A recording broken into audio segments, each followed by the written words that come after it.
하나님 사랑, 하이 스토리 메이커스. 한 주 동안 잘 지내셨습니까?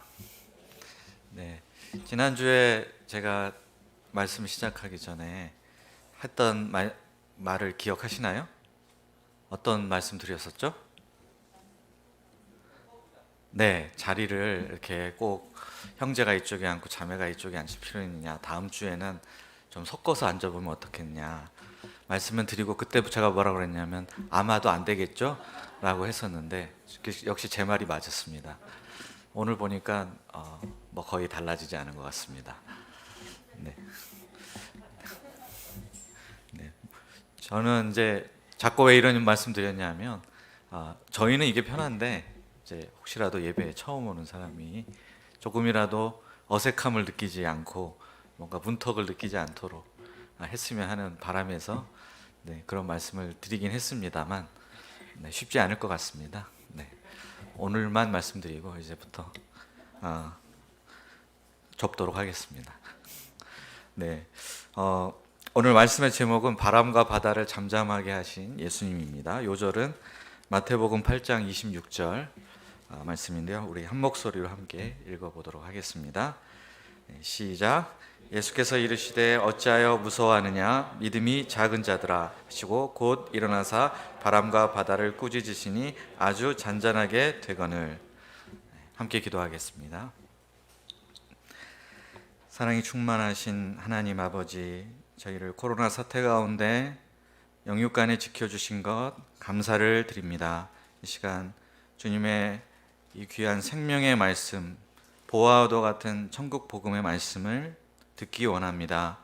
성령 하나님께서 역사하사 이 말씀을 깨닫게 하옵시고 우리 마음밭에 깊이 심겨져 성장하고 열매 맺는 역사 이루어 주시기를 간절히 기도합니다. 예수님의 이름으로 기도하였습니다.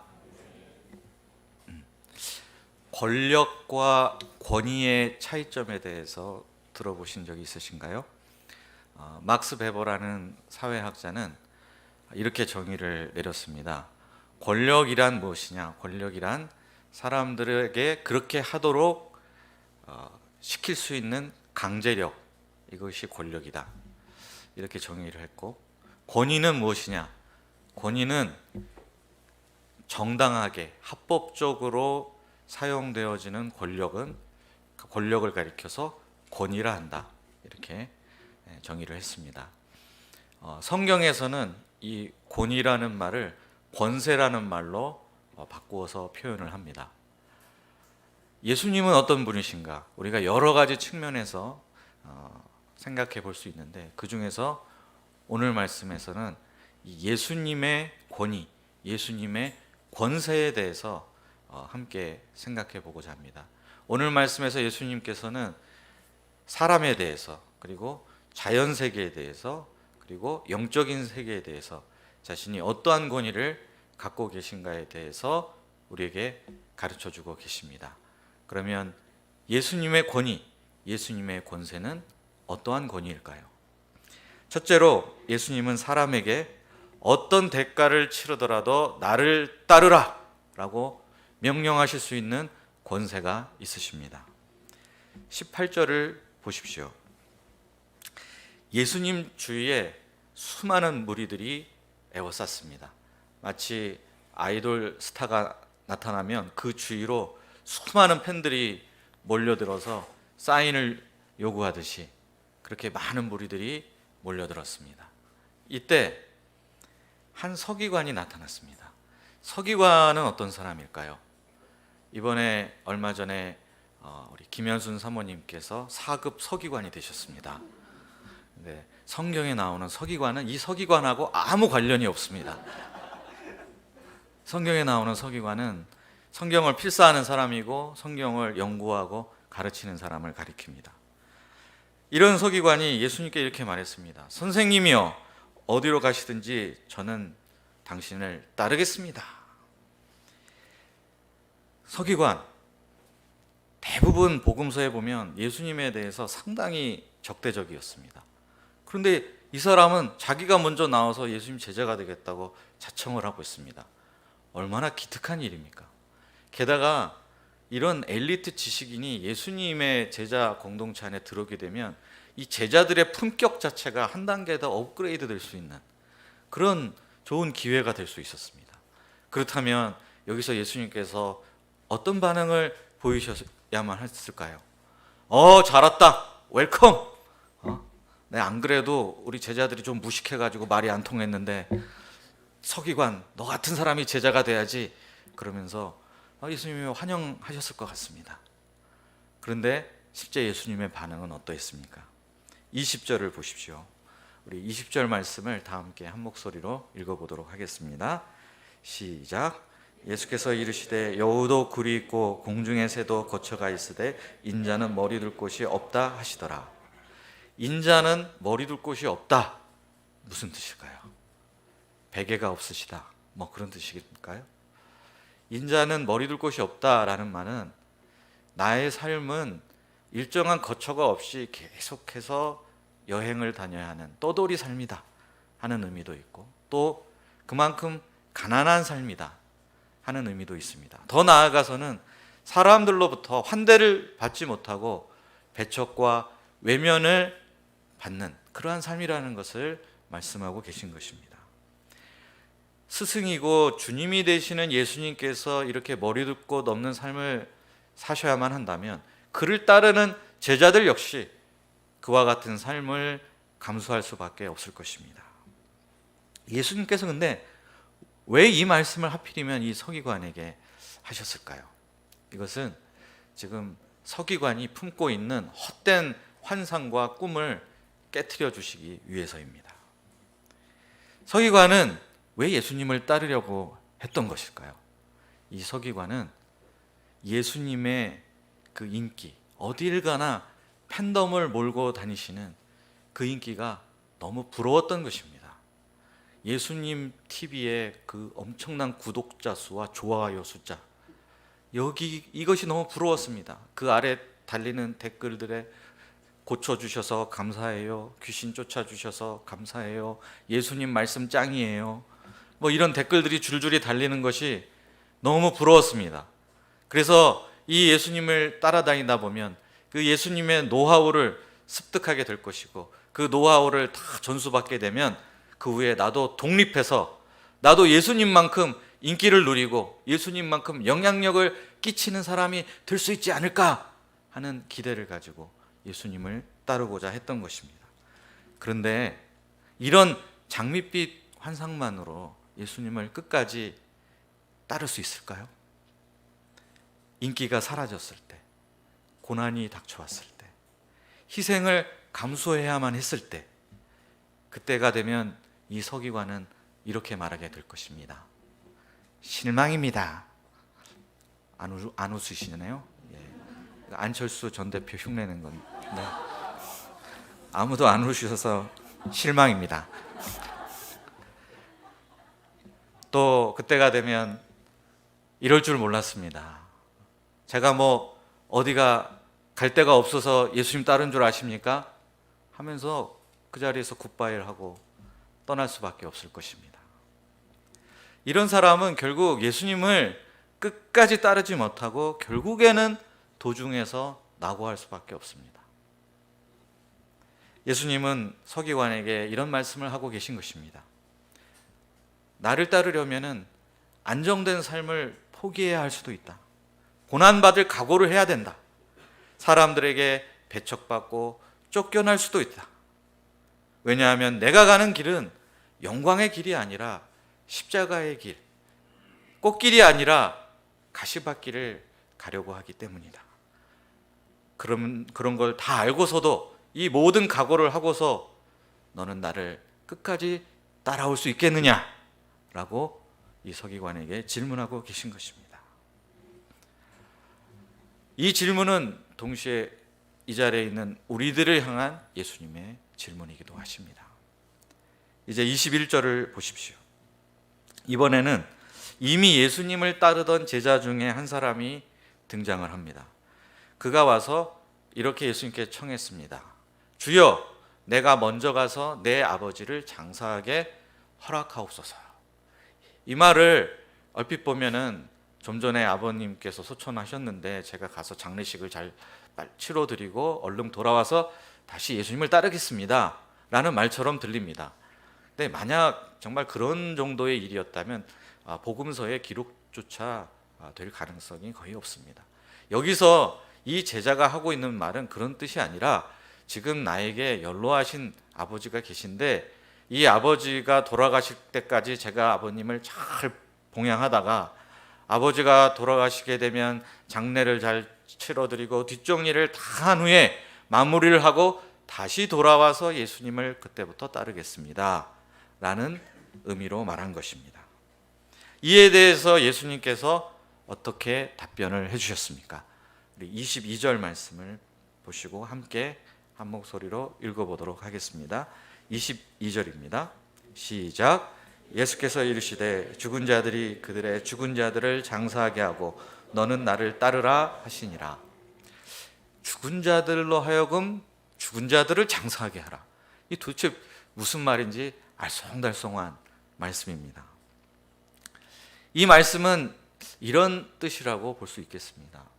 만약 죽음으로 모든 것이 다 끝이 난다면, 죽음이 마지막이라면 이미 죽은 사람들을 그 뒤를 따라 곧 죽게 될 사람들이 성대하게 장례를 치러주는 것은 정말 그 무엇보다도 중요한 일이 될 것입니다.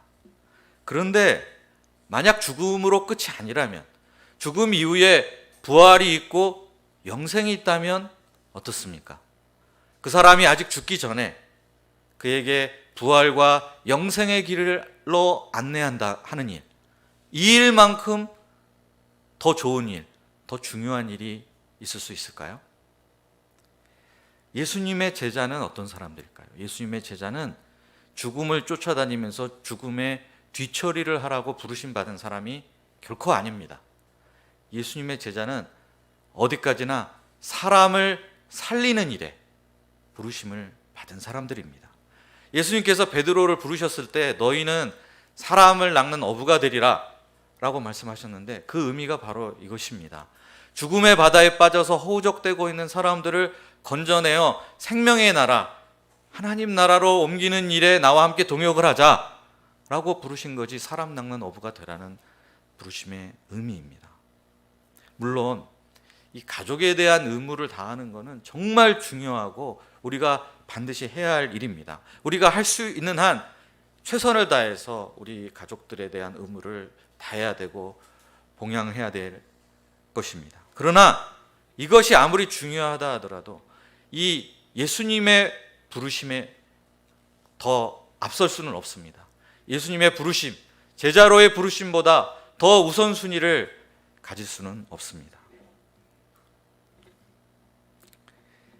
우리가 이 본문의 제자를 살펴볼 때 지금 이렇게 말을 하고 있는데 과연 나중에 정말 돌아가서 아버님을 잘 부양하다가 아버님 장례를 잘 치른 후에는 다시 돌아와서 제자가 될 수 있을까 한번 생각해 볼 필요가 있습니다.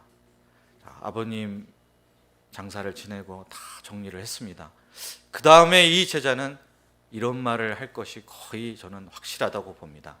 이렇게 그때 말할 것입니다.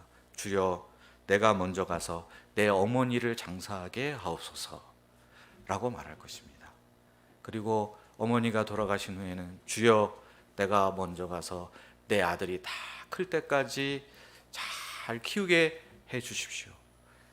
이렇게 될 것입니다. 우리 삶에 있어서 우리가 해결해야 될 일들, 우리가 감당해야 될 삶의 문제들은 언제나 있습니다.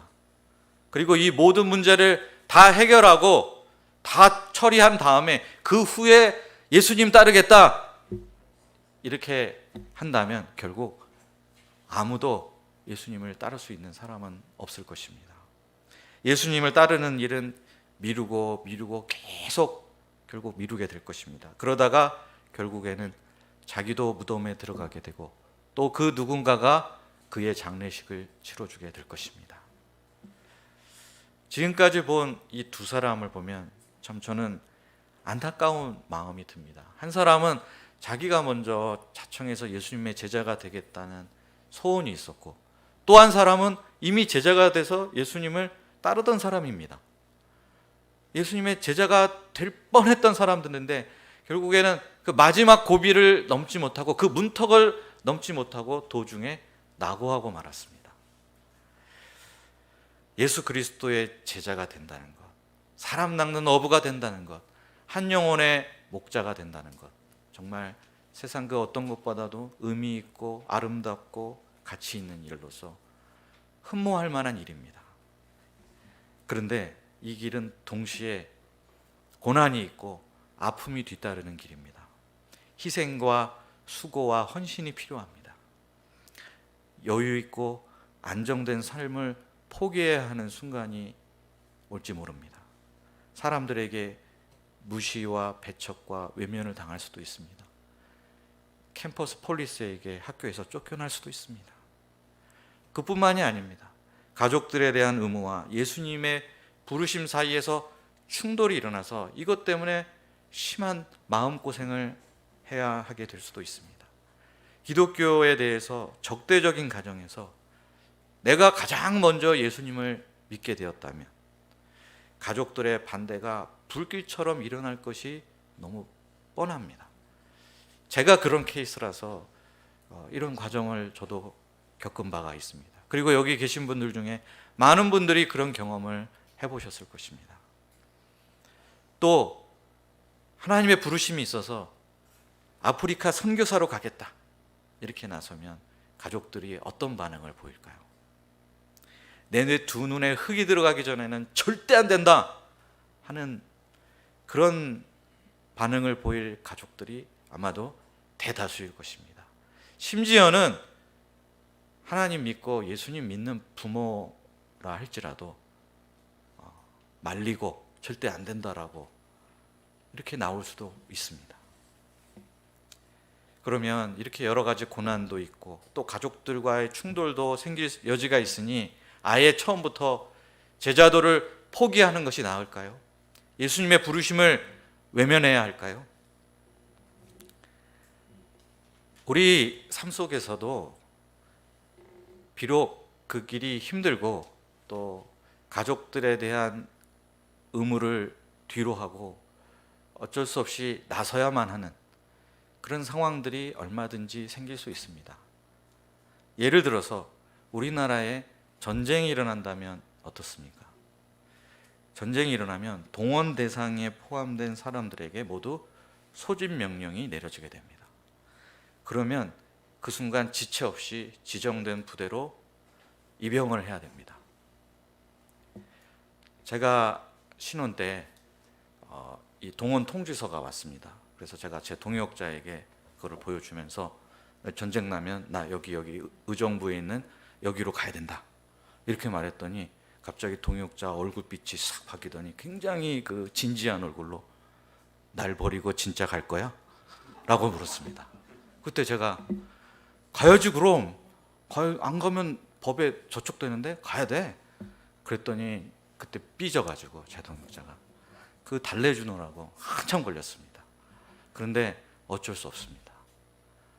전쟁이 나서 동원 명령이 내리면 가야 됩니다. 고생할 것 같아서 안 갈래요. 저 신혼이라 못 가요. 이런 말이 통하지 않습니다. 이처럼 한 국가에는 그 국가의 권세가 있습니다. 그것은 정당하고도 합법적인 권세입니다. 국가가 부를 때 국민은, 시민들은 거기에 응답을 해야 하듯이 우리가 예수님이 우리를 부르실 때 우리는 그 부르심에 반드시 응답해야 합니다. 그래야 할 의무가 있습니다. 예수님께서 하나님 나라의 최전선에 우리를 부르실 때 Yes sir 하고 응답해야만 합니다. 왜냐하면 예수님은 한 나라, 한 국가 그 정도의 권세가 아니라 하늘과 땅의 모든 권세를 가지신 분이시기 때문입니다. 하늘과 땅의 모든 권세를 가지신 만유의 주님의 부르심이기 때문에 우리는 거기에 응답해야 합니다. 그리고 이것은 사람을 살리는 일에 부르시는 부르심이기 때문에 우리가 더욱더 응답해야 될 이유가 있습니다. 우리가 고난을 각오하고 끝까지 예수님을 따를 수 있기를 기도합니다. 그 어떤 것보다도 예수님의 부르심을 최우선순위에 두고 따를 수 있기를 간절히 기도합니다. 둘째로, 예수님은 바람과 바다도 순종시키실 수 있는 권세가 있으십니다. 23절을 보십시오. 앞에 두 제자들과는 달리 이 예수님의 12제자들은 중간에 낙오하지 않고 예수님을 끝까지 따랐습니다. 그래서 그 결과 예수님과 한 배를 타고 항해를 시작하게 되었습니다. 그런데 이게 웬일입니까? 갑자기 바다에서 큰 놀이 일어났습니다. 갑자기 막 미친 듯이 바람이 불기 시작하더니 집채만한 거대한 파도가 일어나서 배를 삼킬 듯이 달려들었습니다. 아무리 갈릴리 바다에서 이 잔뼈가 굵은 어부 출신의 제자들이라 할지라도 도저히 감당할 수 없는 그런 엄청난 폭풍이 몰아친 것입니다. 이때 제자들은 멘탈이 붕괴되고 패닉 상태에 빠졌습니다. 그런데 이때 예수님은 무엇을 하고 계셨습니까? 고물을 베개 삼아서 곤히 잠을 주무시고 계셨습니다. 아니, 어떻게 이 상황에서 잠을 잘 수가 있습니까? 예수님 해도 너무 하시는 거 아닙니까? 예수님은 여기서 내가 결코 죽지 않을 거다, 제자들도 여기서 죽을 상황이 아니다 하는 것을 미리 다 아셨기 때문에 이렇게 잠을 청하실 수 있으셨을 것입니다. 예수님이 죽으실 곳은 따로 정해져 있습니다. 그것은 바로 십자가입니다. 아직 예수님의 그때가 이르지 않았기 때문에 예수님은 아무 걱정 없이 편안하게 잠을 계속 주무실 수 있으셨습니다. 우리 놀이동산에 가면 오늘 바다의 큰 노래에 흔들리는 배에서 모티브를 따온 놀이기구가 있습니다. 뭐죠? 바이킹입니다. 왜 바이킹을 돈 내고 가서 이렇게 타고 즐거워합니까? 안 죽을 것을 알기 때문에. 그렇기 때문에 즐거워하지 않습니까? 그렇다면 잠을 자는 것도 얼마든지 가능한 일입니다. 그러나 제자들은 아무것도 몰랐습니다. 넋이 나가서 여기서 우리 다 죽는구나 생각하고 다급하게 예수님을 흔들어 깨웠습니다. 주여 구원하소서, 우리가 죽겠나이다. 깨어나신 예수님, 무슨 말씀을 하셨습니까? 예수님은 제자들을 책망하셨습니다. 뭐라고 책망하셨을까요? 왜 자는데 깨우느냐? 이렇게 책망하셨습니까? 26절을 보십시오. 우리 26절 말씀을 다 함께 읽어보도록 하겠습니다. 함께 읽겠습니다. 시작. 예수께서 이르시되 어찌하여 무서워하느냐? 믿음이 작은 자들아 하시고 곧 일어나사 바람과 바다를 꾸짖으시니 아주 잔잔하게 되거늘. 예수님은 제자들을 향해서 어찌하여 무서워하느냐, 믿음이 작은 자들아 라고 말씀하셨습니다. 제자들에게 믿음이 없다고는 안 하셨습니다. 제자들이 믿음이 있기는 있습니다. 믿음이 있기 때문에 도중에 낙오하지 않고 여기까지 예수님을 따르고 예수님과 한 배를 탄 것입니다. 그런데 문제는 이 상황에서 두려워하지 않을 정도의, 그 정도의 믿음의 크기는 되지 않았던 것입니다. 제자들은 이 상황이 닥치기 전까지만 해도 자기들의 믿음이 좀 큰 믿음이거나 아니면 적어도 평균 이상은 된다고 생각했을 것입니다. 왜냐하면 바로 앞에서 중도 탈락하고 집으로 돌아간 두 사람을 봤기 때문입니다. 저 사람들에 비하면 그래도 내가 믿음이 꽤 있는 거 아닌가, 이 정도 믿음이면 좀 큰 믿음이라고 할 만하지 않을까, 이렇게 생각했을 법합니다. 그런데 풍랑이 몰아닥치자 믿음의 바닥을 보게 된 것입니다. 곧이어 예수님께서 바람과 바다를 꾸짖으시다 바람과 파도가 아주 잔잔해졌습니다. 방금 전까지도 막 삼킬 듯이 으르르거리던 그 파도가 갑자기 싹 사라지고 파도도 잔잔해졌습니다. 눈앞에서 보고서도 정말 믿을 수 없는 광경이 펼쳐진 것입니다. 이때 제자들은 서로의 얼굴을 쳐다보며 이구동성으로 이렇게 말했습니다. 이가 어떠한 사람이기에 바람과 바다도 순종하는가? 이제까지 제자들은 예수님이 대단한 분이고 엄청난 분이라는 것을 알고는 있었습니다. 그런데 이 정도일 줄은, 설마 이 정도일 줄은 알지 못했습니다. 예수님이 새롭게 보이기 시작했습니다.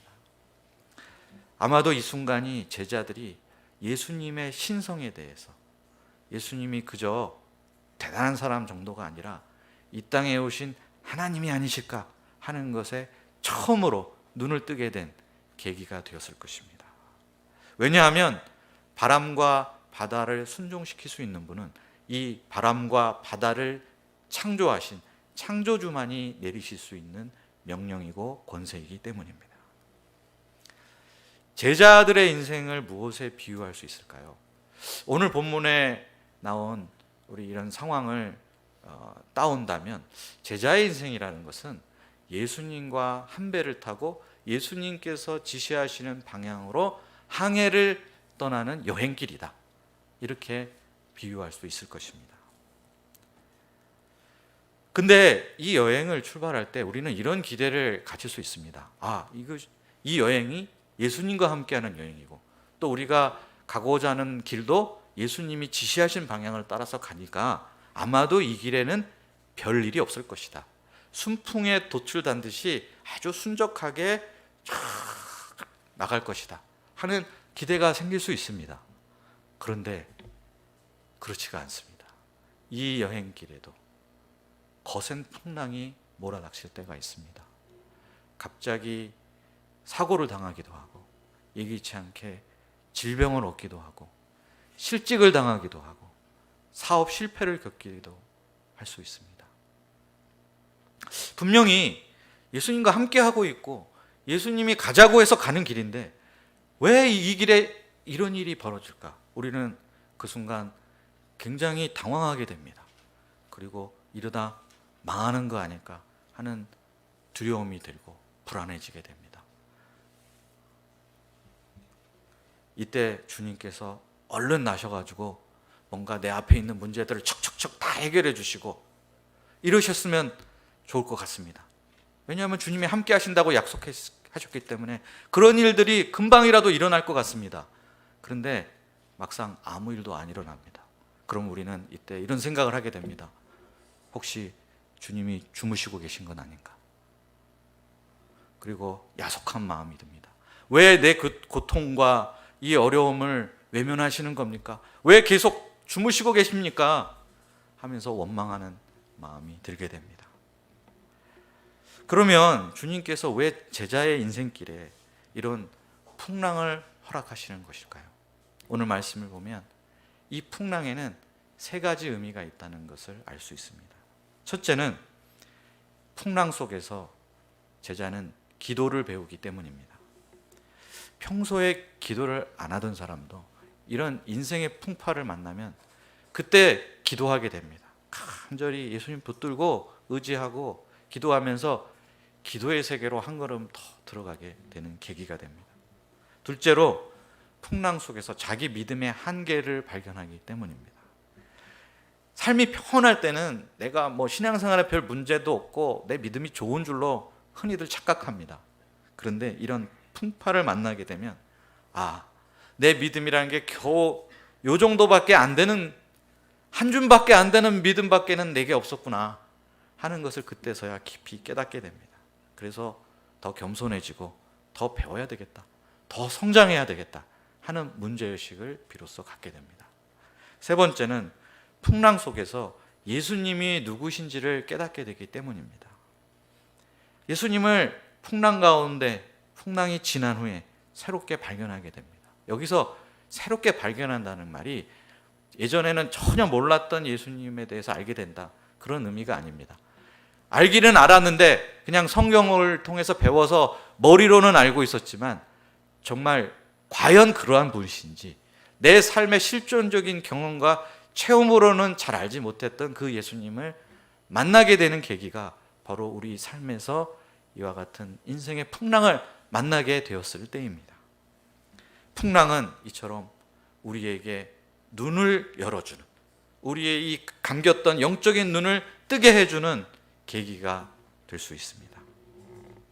이번 코로나 바이러스 사태는 갑자기 우리에게 몰아닥친 거센 풍랑과도 같습니다. 주님께서 왜 이런 일을 우리에게 허락하셨는지 우리는 아직 다 이해하지 못합니다. 그러나 이것 한 가지는 확실하게 알 수 있습니다. 지금은 바로 기도해야 할 때라는 것입니다. 주여 구원하소서, 우리가 죽겠나이다. 그리고 내 믿음을 점검해 보아야 할 때입니다. 과연 나의 믿음의 크기는 어느 정도였는지 자신을 돌아보고 내가 어떤 지점에서 예수님을 새롭게 배우고 믿음을 배워야 할 것인지를 성찰해 봐야 할 때입니다. 그리고 이 풍랑은 언젠가 지나갈 것입니다. 그리고 그 풍랑이 지난 후에 우리는 나의 하나님, 나의 주 예수님이 어떤 분이신가 새로운 눈을 뜨게 될 것입니다. 바이러스도 주님이 지으신 세상의 일부분에 속해 있습니다. 그래서 바이러스의 주, 바이러스에 대해서 명하실 수 있는 권세를 가지신 분이 바로 예수님입니다. 주님께서 이 풍랑을 속히 잠잠케 해 주시도록 우리가 그래서 주님께 나아가 기도해야 하겠습니다. 그 과정 속에서 우리가 기도를 배우고 믿음을 배우고 주님을 새롭게 만날 수 있기를 간절히 기도합니다. 셋째로 예수님은 귀신들을 내어 쫓으실 권세가 있으십니다. 28절을 보십시오. 예수님과 제자들이 건너편에 있던 가다라 지방에 도착을 했습니다. 그런데 항구에 내리긴 했는데 이상하게도 인적이 보이지 않았습니다. 사람이 아무도 눈에 띄지 않았습니다. 그 이유는 이 주변에 살고 있는 귀신 들린 사람 두 사람이 너무 사나워서 그 길로 아무도 지나갈 수 없었기 때문이었습니다. 귀신 들린 사람은 예수님을 보자마자 막 소리쳤습니다. 그런데 사실 그것은 귀신 들린 사람의 말이 아니라 귀신의 말이었습니다. 귀신은 어떤 말을 했을까요? 29절을 보십시오. 29절을 함께 읽어보도록 하겠습니다. 시작. 이에 그들이 소리질러 이르되 하나님의 아들이여 우리가 당신과 무슨 상관이 있나이까? 때가 이르기 전에 우리를 괴롭게 하려고 여기 오셨나이까? 하더니 귀신은 지금 예수님이 하나님의 아들이라는 사실을 알고 있습니다. 어떻게 이걸 알았을까요? 정말 귀신같이 알고 있습니다. 아울러 사탄이 불못에 던져지게 될 최후 심판 때에 자기들도 함께 멸망당하게 될 것이라는 하나님의 구원 계획과 역사 계획을 다 알고 있습니다. 그런데 아뿔싸 예수님이 예정보다 너무 빨리 여기 오시는 바람에 아직 최후 심판 때가 되지도 않았는데 예수님께 이렇게 일찍 멸망을 당하게 생겼으니 이거야말로 귀신이 고칼 노릇이었습니다. 귀신들은 그럼 어쩔 수 없이 나가야만 한다면 그러면 저 돼지떼들에게 새로운 보금자리를 허락해달라고 예수님께 간청을 했습니다. 그러자 예수님께서 이를 허락하셨습니다. 귀신들이 돼지떼에게 들어가자 갑자기 돼지들이 돼지 멱다는 소리를 하면서 비탈을 내리다라 호수에 빠져서 다 죽고 말았습니다. 이 소식은 금세 가다라 TV 뉴스의 특보로 전해졌습니다. 이에 대한 가다라 지방 사람들의 반응이 어땠습니까? 귀신 들렸던 두 사람이 온전하게 되어서 건강하게 되고 새 사람이 된 것을 함께 기뻐해주고 막 박수를 쳐주었을까요? 아니면 해안길을 이제는 자유롭게 통행할 수 있게 되어서 반가워했을까요? 그렇지가 않았습니다. 여론은 희생된 돼지떼 2,000마리의 경제적 가치에 주목을 했습니다. 이후 벌어질지 모르는 지역 경제 붕괴 세태에 대한 깊은 우려를 나타내었습니다. 예수님은 강력한 영적인 권세로 귀신 들린 두 사람을 구원하시는 선한 일을 행하셨지만 그 대가로 돌아온 것은 그 지역 사람들의 냉대와 배척이었습니다. 지금까지 본 대로 예수님은 보이는 자연세계와 보이지 아니하는 영적 세계를 모두 다 다스리고 계시는 권세자가 되십니다. 사람들은 쥐꼬리만한 권세만 있더라도 어떻게 합니까? 그 권세를 이용해서 어떻게 하면 자기를 위할 수 있을까? 자기 배를 불릴 수 있을까? 이런 궁리를 하는 경우가 참 많습니다. 그러나 예수님은 이와 같은 엄청난 권세를 가지신 분으로서 그 권세를 결코 자기를 위해서 쓰신 적이 한 번도 없습니다. 자기를 위해서 쓰시지 않았기 때문에 예수님의 삶은 언제나 머리 둘 곳 없는 그런 삶일 수밖에 없었습니다. 예수님은 그 권세를 오직 사람을 살리고 구원하는 일에만 사용하셨습니다.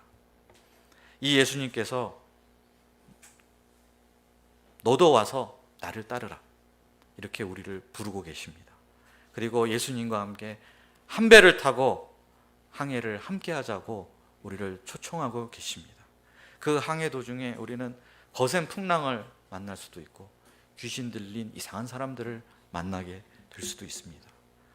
그렇지만 어떤 일을 만나든 어떤 일이 닥치든지 간에 그 모든 일들을 통해서 우리는 내가 이전에 알지 못했던 예수님에 대해서 새롭게 눈을 뜨게 될 것입니다. 사람을 구원하고 회복하는 일에 동참하고 그 역사 현장을 목격하는 기쁨을 예수님과 함께 누리게 될 것입니다. 우리가 예수님의 이 부르심에 순종으로 응답할 수 있기를 기도합니다. 그래서 항해를 마치고 우리 인생 항해길, 예수님과 함께하는 이 인생 항해길을 마치고 저 건너편 천국에 도달할 때까지 주님을 날마다 새롭게 더 알아가고 새롭게 주님을 만나는 정말 익사이팅하고 의미 있고 보람된 인생을 살 수 있기를 간절히 기도합니다. 함께 기도하겠습니다. 하나님 아버지, 이 시간 말씀을 주셔서 감사합니다. 예수님은 어떤 사람이든 나를 따르라 부르실 수 있으며 자연 세계와 영적 세계를 모두 다 다스릴 수 있는 만유의 주의 권세자이십니다. 이 주님께서 우리를 부르고 계십니다. 나를 따르라 하시고 나와 함께 사람을 살리는 일에 함께 하자 하십니다. 이 부르심에 저희가 믿음으로 순종으로 Yes sir 하며 응답할 수 있기를 간절히 기도합니다. 그 항해길을 통해서 우리 주님을 날마다 새롭게 발견하고 우리의 믿음이 성장하고 기도를 배우게 도와주시기를 간절히 기도합니다. 예수님의 이름으로 기도하였습니다.